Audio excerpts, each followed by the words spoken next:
Au niveau de cet appartement-là, comment est-ce que tu l'as trouvé? Qu'est-ce qui t'a fait craquer? Du coup, la question qu'on veut savoir, c'est le prix. Qu'est-ce que vous aviez estimé comme première enveloppe travaux? Alors, le prix, on l'a eu hors frais de notaire et frais d'agence. Salut tout le monde et bienvenue dans la seconde partie de la vidéo de la semaine dernière du Rénotour de JC pour parler des questions techniques. Si vous n'avez pas vu la première partie de la vidéo, je vous la remets juste là. Et sinon, je vous souhaite une bonne vidéo. Alors, on a fait, JC, ton Rénotour et maintenant, on va passer aux questions qui vous intéressent, les questions un peu plus techniques. Quelle était ton expérience de la rénovation avant de faire cet appartement? Alors déjà, dans ma famille, ils ont beaucoup rénové, mon père notamment. Ok. Il a rénové plusieurs maisons, plusieurs appartements, donc étant donné que je vivais avec lui, forcément, j'ai suivi un petit peu ça. Ok. Et ensuite, je me suis lancé tout seul il y a 2 ans dans la rénovation d'un petit studio. Ok. C'est là où vraiment je me suis confronté à tous les soucis qu'on peut rencontrer dans une réno. La réalité de la rénovation, quoi. Tu as pu le voir toi aussi. Même en ayant ton père qui avait... Enfin, j'imagine ton père Oui. t'a dû te donner des conseils quand Ouais, même. bien sûr, ils m'ont aidé beaucoup. Ok. Mon père et mon grand-père, ils m'ont beaucoup aidé. Une belle aide précieuse Ok. qui m'a permis d'éviter quelques erreurs au début. Avant de rénover cet appartement, j'avais quand même une rénovation moi-même de fait. Au niveau de cet appartement-là, du coup, comment est-ce que tu l'as trouvé? Ok. On l'a trouvé via une agence. Donc par agence, vous avez fait des sites internet un peu ou... Je pense comme tout le monde, on a Un peu. écumé un peu, on s'est fait des rappels, des notifications sur le Bon Coin, etc. pour voir un peu l'état du marché. Ouais. Et cet appartement, après une offre qui a échoué, finalement on l'a eu. Donc tu as fait une première offre sur cet appartement-là? On a fait une première offre. D'accord. Et notre dossier étant assez solide, la personne avait dit non au début, ils ne trouvaient pas d'autres acheteurs. Et du coup, ils nous ont rappelé et on a pu avoir l'offre qu'on avait. On a dû rajouter un tout petit peu, mais ça ne se joue à rien, quoi. Donc, c'était montagne russe un peu, quoi. ici, on est bien placé, l'appartement est assez joli, il y avait du potentiel. Ok. Il y avait 2 chambres, surtout très rare dans cette gamme de prix, etc., d'avoir 2 chambres. Parce que la prochaine question, c'est qu'est-ce qui t'a fait craquer pour cet appart-là? Ça a été un combo de plusieurs choses, de ce que je comprends. Ouais, c'est forcément que c'était dans nos ordres de prix. Ok, ouais. Le potentiel, Logique. la grande hauteur sous plafond, les volumes qui étaient déjà faits finalement, on n'avait pas grand chose à retravailler derrière, Ouais. parce qu'on n'avait pas forcément de temps, ou les communs aussi. Les communs, tu as pu les voir, ils sont jolis. Oui, c'est vrai qu'en vidéo, on n'a pas vu les communs parce qu'on ne va pas vous faire visiter non plus tout le quartier, mais les communs sont magnifiques. Ouais, ils sont jolis. Ouais. Et pour toi, ça comptait ça, d'avoir des communs cool? En fait, déjà, quand j'ai envie d'entrer chez moi, j'ai envie que la rue soit correcte. Ok, ça commence par la rue. Ouais, ça commence Chez, par la chez rue. toi, ça commence par la rue. Ouais, et en fait, dès que je rentre dans mon immeuble, j'ai pas envie de me dire, putain, Ah, tu c'est vois, moche. c'est petit, étriqué, non. Il fallait que ce soit quand même assez joli, etc. Ah, c'est rigolo, ouais. Et du coup, on a été vraiment bluffés par la qualité des communs, mine de rien. Du coup, la question qu'on veut savoir, c'est le prix. Le prix. Le prix de l'appartement, ouais. Alors, le prix, on l'a eu hors frais de notaire et frais d'agence à 350. Ok, tu m'as dit tout à l'heure. 56 mètres carrés. C'était déjà limite niveau budget par rapport aux travaux qu'il y avait à faire, etc. D'accord, ouais. Je crois que l'enveloppe totale, on est dans les Avec 400. les frais de notaire, tout compris, Ouais, je crois. 450. À peu près. Ça commence à faire un beau budget. Après, voilà, avec la vente de notre appartement et des fonds propres, on n'a pas fait un si gros crédit que ça. D'accord, oui, donc c'est comme ça que tu as réussi à financer finalement, c'est que tu avais fait une première rénovation déjà à Bordeaux. Tu as revendu cet appartement-là pour pouvoir financer l'appartement dans lequel on est actuellement. Ouais. Et du coup, après, tu es passé par les banques, tu as financé le reste. Ouais, c'est ça, parce que forcément, 450 000 euros empruntés, ça fait une somme. Ça fait quand même une somme. Et nous, on ne voulait pas que notre mensualité soit non plus trop énorme. Trop énorme, on ne voulait pas être accablé. Et tu me disais donc 70 000 euros de travaux. Qu'est-ce que vous aviez estimé comme première enveloppe travaux? 45-50. 45-50? Ouais. Donc tu avais 20-25 en plus, quoi. Le sol. Ok, bah du coup, oui. Un peu moins de 10 000 euros. Parce que le sol, vous aviez estimé quoi? Enfin, après, c'est difficile de s'en souvenir. À l'origine, on s'était dit, on ne fait pas le sol. Ok, donc c'était même pas prévu. Et vraiment, le jour où on l'a acheté, moi, je me suis retrouvé dans l'appartement. Et bon, ça, c'est un peu mon caprice où ma conjointe, elle était plutôt ok pour avoir l'appartement comme ça. Et finalement, c'est vrai que moi, ça me taraudait un petit peu, l'appartement cintré, etc. Ok. Non, j'ai dit, bon, on le fait. Et au niveau de la réno, ça a duré combien de temps au total? Alors, on a eu l'appartement en novembre, début novembre 2022. Ok. On a commencé la démolition décembre, juste après, novembre-décembre. Et on a pris un petit temps, on a regardé un petit peu ce qu'on pouvait faire. Et ma conjointe a fait les travaux et son frère, ils ont commencé en janvier. Ok. Ça s'est terminé fin août. Franchement, je crois le dernier jour d'août, on a fini. On a fait la crémaillère le 4, quelque chose comme ça. Ok, ouais, donc ça allait quand même assez vite. Ouais, ça allait super vite. Il y a quand même beaucoup de travaux. Et vu qu'on est passé par les entreprises pour certains trucs, ça allait. Mais juste avant de passer à la prochaine question, je vais vous parler du sponsor de cette vidéo, eBay Club. Et si vous voulez économiser de l'argent sur vos travaux, c'est le moment d'ouvrir vos oreilles. eBay Club, c'est un service de cashback en ligne complètement gratuit. Mais alors, qu'est-ce que c'est le cashback? Le cashback, c'est un service qui permet de récupérer le pourcentage d'un achat en ligne ou en magasin sur une cagnotte. eBay Club a noué des partenariats avec pas mal d'enseignes dans plein de domaines différents. Si bien que par exemple, vous pouvez récupérer jusqu'à 4,2% chez Darty, ou encore 2,1% chez Castorama. Le cashback chez eBay Club, ça fonctionne sur les achats en magasin, les achats en ligne, et ils ont aussi une petite exclue qui va vous faire kiffer, c'est le cashback immédiat sur bon d'achat. Imaginons que je doive m'acheter du bois en quantité pour faire une cabane dans les arbres. Je me rends par exemple chez Leroy Merlin et j'en ai pour 1000 € de matériaux. Mais en achetant un bon d'achat chez eBay Club, je suis immédiatement remboursé de 3,5%. Ma cagnotte est directement créditée de 35 € et je vais pouvoir aller faire mes achats tranquillou avec mon bon d'achat. En plus, le cashback est cumulable avec toutes les promotions en cours type solde, Noël, Black Friday, tout ça quoi. Vous pouvez débloquer le montant de votre cagnotte dès qu'elle atteint 10 € en faisant un virement sur un compte bancaire, un compte PayPal ou en le transformant en avoir à dépenser dans d'autres commerces. Quand vous vous inscrivez sur eBay Club, vous recevez 3 € d'emblée sur votre cagnotte comme cadeau de bienvenue. Mais si vous inscrivez avec mon lien en description, vous recevez pas 3, mais 6 €. Oui, moi, j'ai le bras long. Bref, un grand merci à eBay Club de sponsoriser cette vidéo, et nous, on retourne aux questions. Est-ce qu'il y a des choses que tu aurais aimé faire différemment, qui ont été faites, que tu aurais aimé faire différemment, et pourquoi tu aurais voulu les faire différemment? Peut-être qu'il n'y en a pas, hein. Alors, c'est pas faire différemment, c'est faire appel à des gens. En fait, j'aurais préféré mettre plus cher sur certains artisans pour que ce soit mieux fait. D'accord. Voilà, surtout le carrelage par exemple. Carrelage de la salle de bain, tu en as parlé tout à l'heure. Ouais. Voilà. Je suis vraiment porté moi sur les finitions, etc. Quand je veux que ce soit fait d'une certaine manière. Je sais, j'ai déjà travaillé avec d'autres entreprises qui ont fait les choses bien mieux que ça. Et c'est vrai que j'aurais préféré avoir un rendu qui me plaise plus. Okay. Après, de là à tout casser, etc., ça me convient très bien. Voilà, j'habite là, tous les jours, ça vit. Bon, j'y fais même plus attention. Ça fonctionne. C'est vrai que ça fonctionne. Si tu es attentif aux détails, voilà. Dans la salle c'est un peu dommage que la ça salle soit de bain, pas... on l'adore, tu vois. Ouais. On l'adore, elle est très belle. Nous, chaque fois, on a toujours encore ce côté waouh, tu vois. Mais le carrelage a mal été fait. Alors, il n'y aura pas de défaut dans le temps, mais quand on a demandé des coupes à 45, donc, qui est bord à bord sur les jointures, bah, y a un joint, alors que nous, on a demandé 100 joints. Okay. Par exemple, c'est tout bête, mais à l'entretien, ça jaunit. Avec de l'eau, ça prend. En plus, à Bordeaux, l'eau est calcaire. Donc, forcément, quand on demande quelque chose qui est aussi technique, on a eu un peu les boules. Sincèrement, on a eu les boules. Mais c'est passager. C'est passager. Après, tu vis dedans, t'es content. Tu ne vois plus, tu t'y habitues. C'est dommage. Voilà, c'est dommage que la fin... Voilà, ça aurait pu être mieux. Ça l'est pas. C'est pas grave, mais voilà, l'appartement est... Et justement, est-ce que tu as un petit conseil de dire, là, du coup, tu as fait appel à quelqu'un, comment est-ce que tu aurais pu te prémunir de ça? Parce qu'en fait, c'est difficile de jauger un artisan, c'est pas évident, quoi. C'est vrai, tu as raison. C'est une bonne question. En fait, je vais peut-être faire de la peine à certains artisans qui sont sur le Bon Coin, etc. Mais les mauvaises expériences qu'on a eues, c'est avec des artisans trouvés sur le Bon Coin. Donc tu mettais une annonce sur le Bon Coin et... Ou tu réponds à des annonces qu'ils font, ou tu as un petit onglet, je crois. Annonce, proposition. Ces gens-là, ils ne sont pas tous sérieux. Mais je suis encore désolé si j'en froisse quelques-uns. Encore une fois, ce qu'on dit, c'est global. C'est une expérience. Ça ne veut pas dire que toutes les personnes sur le Bon Coin ne sont pas compétentes. Mais là, en tout cas, les expériences de JC n'ont pas été concluantes sur... c'est ça. C'était pas, voilà, je ne peux pas le recommander. Des conseils, c'est de jamais aller au moins cher. Ok. Jamais. Sincèrement, même si un artisan, il est très peu cher, il y a une confiance, un feeling. Le feeling, c'est un peu à double tranchant. Hein. Tu peux très bien t'entendre avec l'artisan, mais après, quand il faut lui dire « ça, c'est mal fait », compliqué. Ouais, de ouf. Tu vois. Donc non, j'allais aller au moins cher. Un artisan, c'est un professionnel, il doit vivre aussi.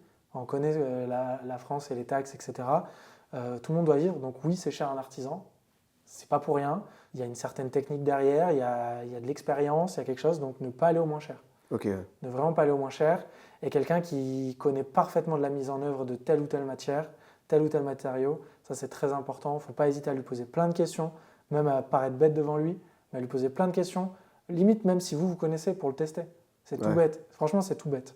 On n'est pas à l'abri aussi de quelqu'un qui n'a pas non plus le feeling sur ce chantier, qui fait quelque chose mal, ou il a loupé quelque chose. Bon, bah, ça arrive à tout le monde. Aussi, On est tous humains et je pense que ça peut arriver à tout le monde. Mais oui, je pense qu'il faut faire un benchmark des artisans, il faut en sélectionner 3-4, les voir indépendamment et pas leur dire c'est la course au prix. Il ne faut pas du tout faire ça. Même si on croit qu'on a réussi à négocier, etc., vous allez vivre dedans. C'est votre appartement, à part si c'est de la réno, etc. Il y a quelques petits trucs qui peuvent être négligés, mais c'est chez vous. Donc c'est c'est vos attentes, il faut que ça aille bien, quoi.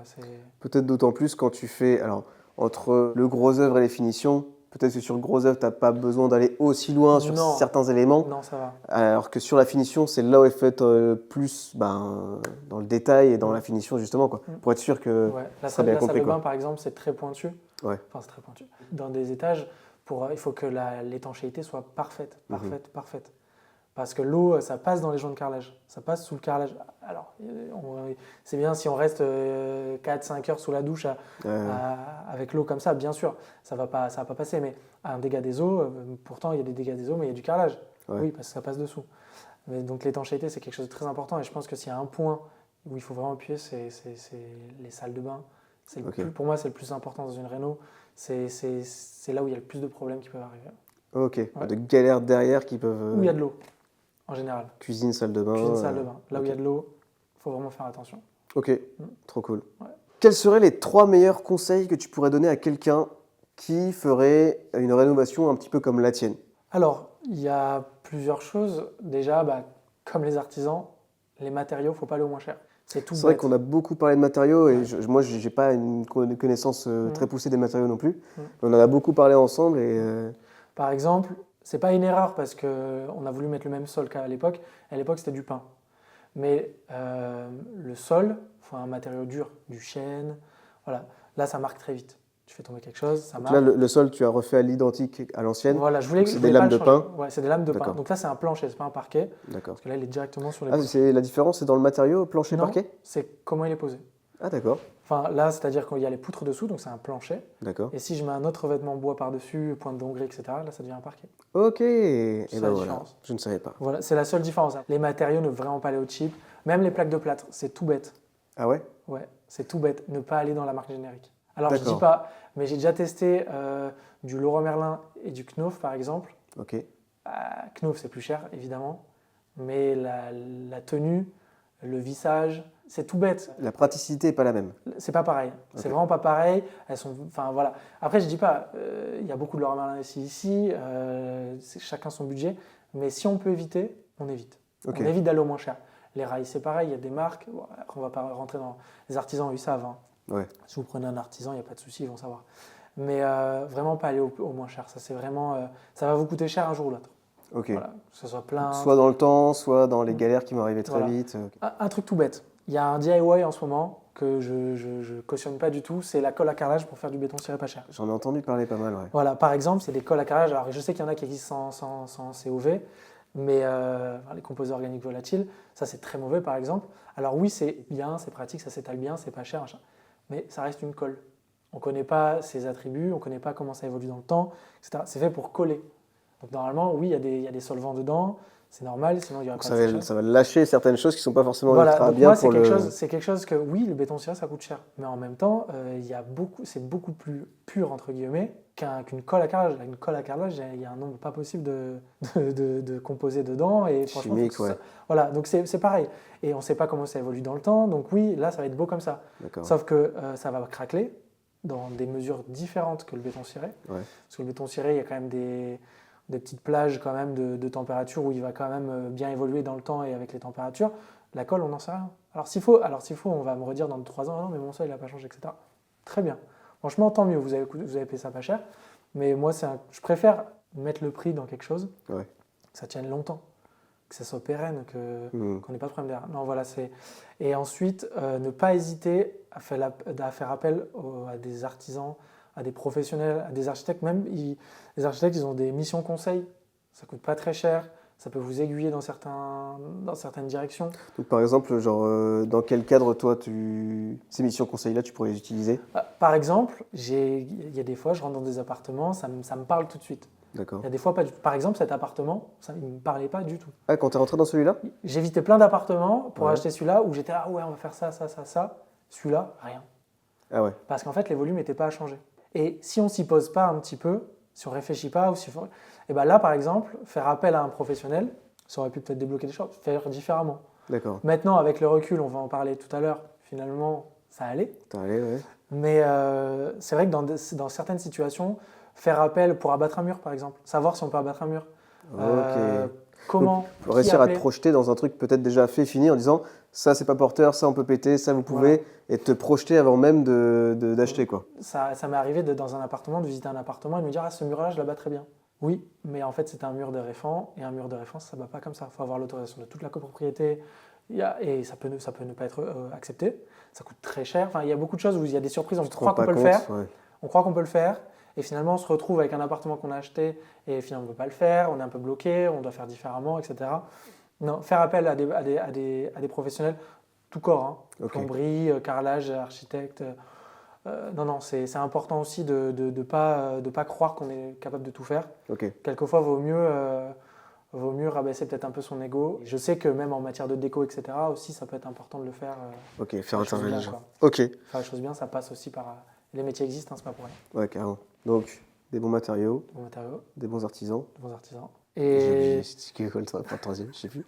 Je sais plus. Enfin bref, vous avez tout en tête. Et ce qui est marrant, c'est que on en parle un petit peu sans vraiment vous le dire depuis tout à l'heure, mais c'est que JC, toi, tu as acheté ton premier appartement, tu as acheté celui-là, et entre-temps, tu es devenu architecte d'intérieur. Exactement. Et tu n'étais pas du tout architecte d'intérieur à la base. Non, ça faisait très longtemps, en fait. J'ai eu un parcours scolaire qui ne me correspondait pas. Enfin, il y a des gens comme ça où forcément tu n'y arrives pas. Et j'ai très vite décroché. Je me suis débrouillé comme je pouvais. J'ai fait beaucoup de travail. J'ai vraiment plusieurs vies. J'ai fait un travail qui était très prenant en déplacement, etc. Et au bout d'un moment, ça faisait très longtemps que je faisais de la 3D, que je m'intéressais à l'architecture, etc. C'est devenu une passion avec le temps. Et ça fait peut-être 8 ans que je cherche vraiment à me reconvertir. J'en fais de manière perso, etc. Je conseille des amis depuis très longtemps. Il y a un point qui est très bloquant en France, c'est le bac. Voilà. Moi, par exemple, je n'ai pas le bac et c'était très très bloquant dans la reprise de mes études. Où on me disait oui, mais monsieur, j'ai le niveau bac, je ne suis pas le C'est marrant ça, parce que moi j'entends ça de la génération de mes parents. Ils disaient le bac c'était très important. Moi j'ai eu le bac, mais c'est vrai de ne pas l'avoir aujourd'hui. Je ne me rendais pas compte que ça pouvait poser problème. C'est quand même assez handicapant. Et finalement, il y a une école qui m'a fait confiance, où j'ai montré mon portfolio, où il fallait le bac pour entrer, etc. Ils m'ont fait confiance. Tout au long de l'année, forcément, c'était scolaire. J'étais pas mauvais, j'étais dans la moyenne, une très bonne moyenne, tu vois. La partie scolaire était un peu plus difficile pour toi. La partie scolaire, pour revenir à l'école, c'est un peu compliqué. Mais par contre, à la fin, voilà, j'étais major de la promo finalement. Ah ouais, putain. Ouais, j'ai bien cartonné à la fin, etc. Donc, avec beaucoup de travail, 3 mois, le projet final, c'était 3 mois sans fin, 70 heures par semaine à travailler dessus, c'était vraiment très compliqué. Et j'ai eu un 18,5 je crois pour ma note finale, et c'était un jury composé d'architectes d'intérieur à Bordeaux en plus, et des archis qu'on aime beaucoup. Et là, du coup, avec 2 filles de l'école, donc la deuxième et la troisième qui me suivaient en notation, je veux dire, on a créé la boîte, donc Zut Studio, et on s'est lancé là il y a 2 mois pour créer quelque chose de nouveau. Tu vois, on est tous issus de la reconversion, on n'a jamais fait les choses comme tout le monde. Et du coup, on veut vraiment créer quelque chose de nouveau dans l'architecture, faire vraiment les choses différemment, être libre dans nos créations, vraiment essayer d'aller plus loin, réfléchir à 3 sur des projets, aller très très loin. On a des profils qui sont très différents, des horizons, enfin des parcours hyper différents, donc forcément on est hyper complémentaires. Vous apportez chacun des choses différentes.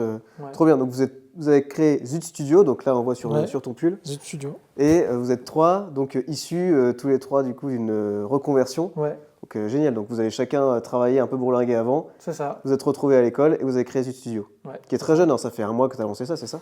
Ouais, on a lancé, ça fait depuis août-septembre qu'on travaille dessus. Et on a créé la boîte début janvier. Voilà, donc une aventure qui commence.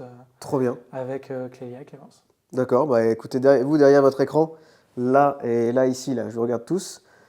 Si vous avez vu l'appartement, hein, il est quand même... moi c'est la première fois que je vois un appartement comme ça personnellement, que ce soit à Bordeaux ou dans toutes les maisons, les appartements que j'ai fait.